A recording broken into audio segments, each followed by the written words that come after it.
thing we're going to do is take the salmon fillet. We've cut it all the way off the fish. We've taken the skin off it, most of the bones off the outside.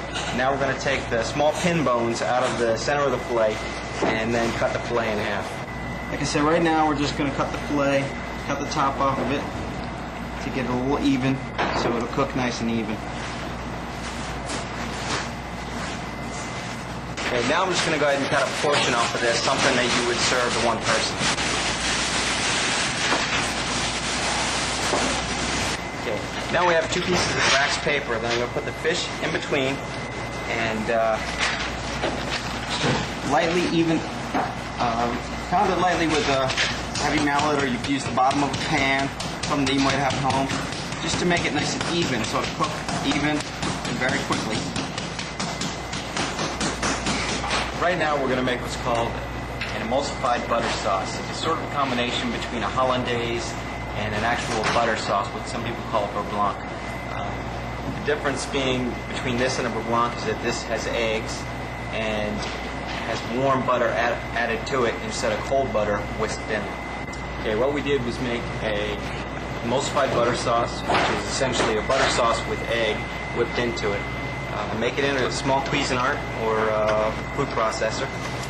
You add the egg into the food processor and add melted butter to it with the juice of 1 lemon, a little bit of salt and pepper. You have to add the butter very slowly so that the sauce does not break. If it gets a little bit too thick, add some warm water to it. Okay, now we're going to make a side of asparagus, which is basically just boiled asparagus. I'm going to take the asparagus and peel it down gently, just to remove a little bit of the outside, get a nice green color to it, and then blanch it off, a little hot water, flavor it with some salt and pepper and lemon juice. We tie the asparagus into a bundle so that when you put them in the boiling water, you just go in with your tongs and pull the whole bundle out in one shot. I'm just going to go ahead and season them a little bit, a little salt, fresh black pepper, and cut a lemon in half and just squeeze the lemon juice right over. If this was a meat dish we were serving, I would probably shave a little fresh Parmesan on top of them.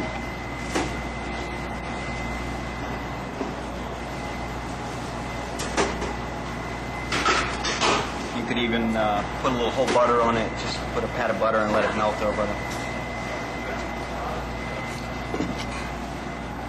Okay, now we're going to go ahead and make the sauce for the salmon, which is caviar and chive sauce. We're going to use the emulsified lemon butter sauce as the basis for the sauce. We're going to go ahead and stir everything else into it. So first I have to go ahead and chop some fresh chives. Chop them nice and small.